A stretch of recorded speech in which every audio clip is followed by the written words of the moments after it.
Hey, I'm Jerry Strap, and this is Kahuna Huma Nuku Nuku Brown.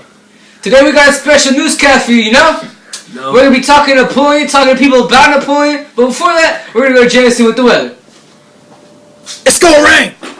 Now it's Jameson with the weather. You guys don't know how to say thank you, huh? Huh? To begin our story on Napoleon, we're gonna be talking. You guys don't know how to say thank you for me giving you weather? I've been working here for 10 years here! Sorry for the technical difficulties. We're gonna be going to a short commercial break. Stupid. Hi, I'm Drew Reese. I'm going to share some facts about Napoleon. One of Napoleon's biggest mistakes was going into Russia when it was too cold and during the winter. Nobody can beat Russia during the winter. It's happened about 100 times through history. You see, what I do when I go to an away game and it's going to be cold, I always bring my extra sweaters, extra cold, make sure my team's ready. Just like when we played Dallas, we were ready. We took it to them. Dallas couldn't stop us. Just like Napoleon's offense in Russia, Dallas couldn't score. You know, lockdown. Super Bowl, we out. Hello, welcome back to Channel 9 News. To begin our story on Napoleon, we'll start in his early years. Napoleon was born on August 15, 1769 in the Corsican city of Ajaccio. Bro. That's pretty cool. I heard that Napoleon was 4 of 11 children, and his parents were Carlo and Letizia Bonaparte. Yeah. His family was part of an Italian noble family. Did you know that? When the French took over in Corsica, Carlo remained in good terms with the French. Dang, look at him. Yeah, he did a lot so far. Mm-hmm. Napoleon began school in Ajaccio, but when he turned 10, he started going to military school. In 1779, he went to the College of Audun in Burlington, France, with his brother Joseph. Bueno. He then transferred to another military school. Napoleon was teased for his social standings, speaking Spanish, and being short. How short? I don't know, like Timmy Brown, like really short. Dang. Yeah, like, he was like this tall, man. It's crazy. Alright, let's get back to news. Oh yeah, that's true. The little man fought through it all and got a great education. Did you know that? Before moving on, stay tuned for after the commercial break. To Russia! Moscow! You know who's happier than customers saving 15% on car insurance using Geico? Happier than Napoleon in Russia with a jacket. Hello everyone, welcome back to our newscast. After that little commercial break, we're going to go straight to Jameson with our interviews. Alright, I'm going to be asking you a few questions about Napoleon and his life. He entered the military at age 10. Do you think that's immoral or? I think that's wrong. You know, being so young, you shouldn't have to experience the whole training, the boot camp. You know, going through the military where you're trained to kill. At 10 years old, that's rough. That's a rough life, man. Like, you know, I grew up young age. I understand shooting guns young age is fun. You know, I grew up 4 years old, shot my first gun. You know, but I didn't experience shooting at people. Experienced the whole you have to kill. Yeah, he was made fun of for not being able to speak French well. Can you relate to this in any way?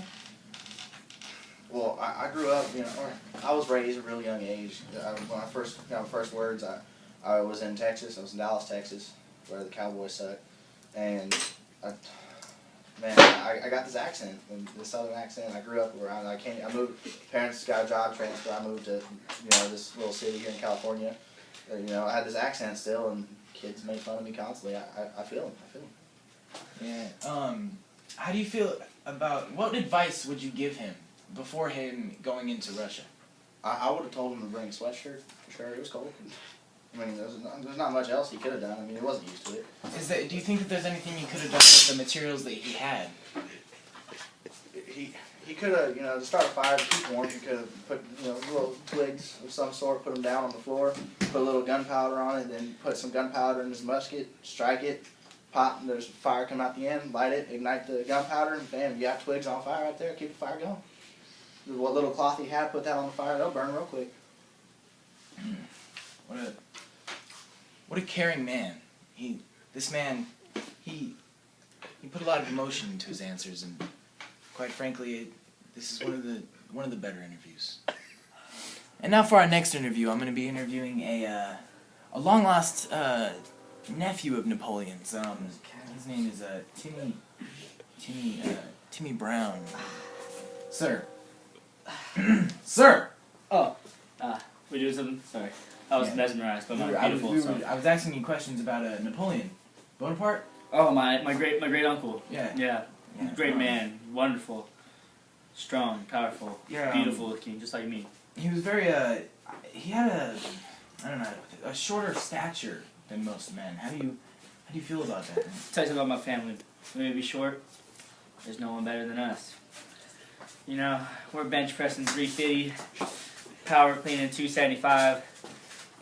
We're some strong men and we're beautiful. So He went into the military at age 10. He must have been pretty tough guy. you see, I picture him like me. You see, if I could have gone to the military at age 10, I would have took that chance like my great uncle did. Because he could have handled it.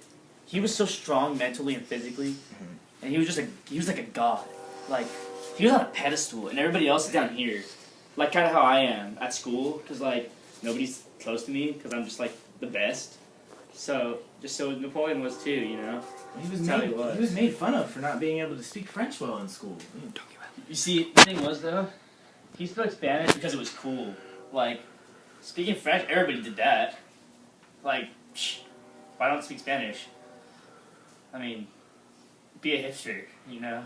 That's cool, bro. Get some Starbucks. What an unselfish and caring person. Cut the tape. Hi, I'm Tiny Tim. I'm Nasty Nate. We're going to continue our broadcast on Napoleon. Yes, we are. So, I'm talking about the rise of power really quick. Napoleon made a big impact when he was 14, helping one of the great generals win a whole bunch of battles.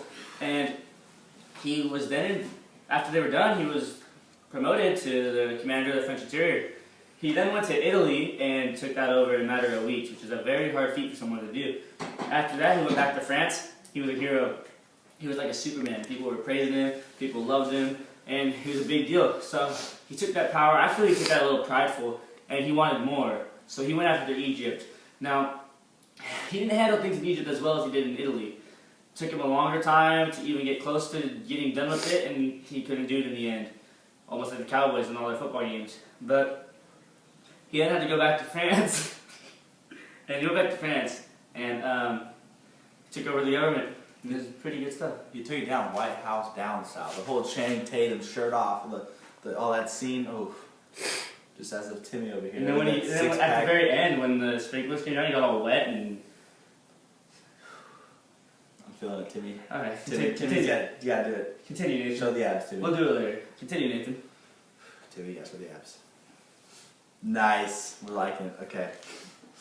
Alright, well, anyway, so I'm gonna continue on with the end of his life, and Timmy here is gonna assist me in this. Well, when Napoleon had control of France, he had changed the name from consulate to emperor.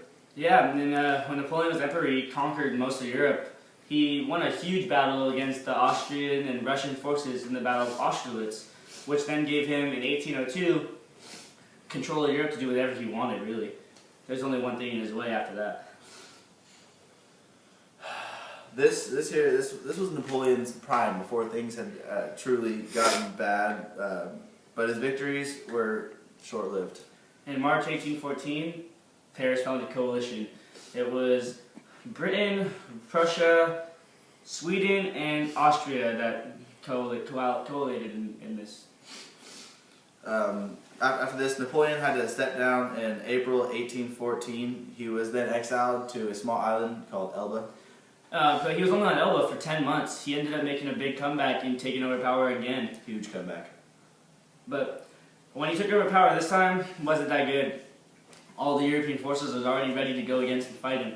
So he ended up going into a big going back to war. But a major battle that turned it all bad for him was the Battle of Waterloo. He ended up getting pretty much annihilated. So when he returned back to Paris, he had to step down. This time, he only had power for 100 days. That's barely over 3 months, and that's nothing big for emperor. After this, he was then exiled to St. Helena, an island in the South Atlantic. Finish it, Nathan, why don't you? I'd rather have you be honest, Tim. Okay. He spent his remaining years there, and he ended up dying of cancer on May 5th, 1821. At the age of 51, a short little man the size of Tim Brown here, maybe even a little shorter. This guy is It's okay. buff and tough, but very small. Very small. Still handle my business. Barely. Nathan, Barely. it's okay, bud. I feel sorry for you as well. I feel sorry for myself because I'm tall. Nathan's a total. I guess that's all right, Nate. That's right. I'm Tim. I'm nice. He's nasty, Nate. He's a little loopy right now. We're tired, so we'll see you guys later. For our brief human interest story, before we finally go off the air, I have to give you some heart-wrenching news. Our beautiful curly-headed weatherman, Jameson Michael, passed away saving a box of kittens today from a burning building. He risked his life to give kittens a wonderful life, and they said he died instantly the next day. Well, that's all, folks. Good night.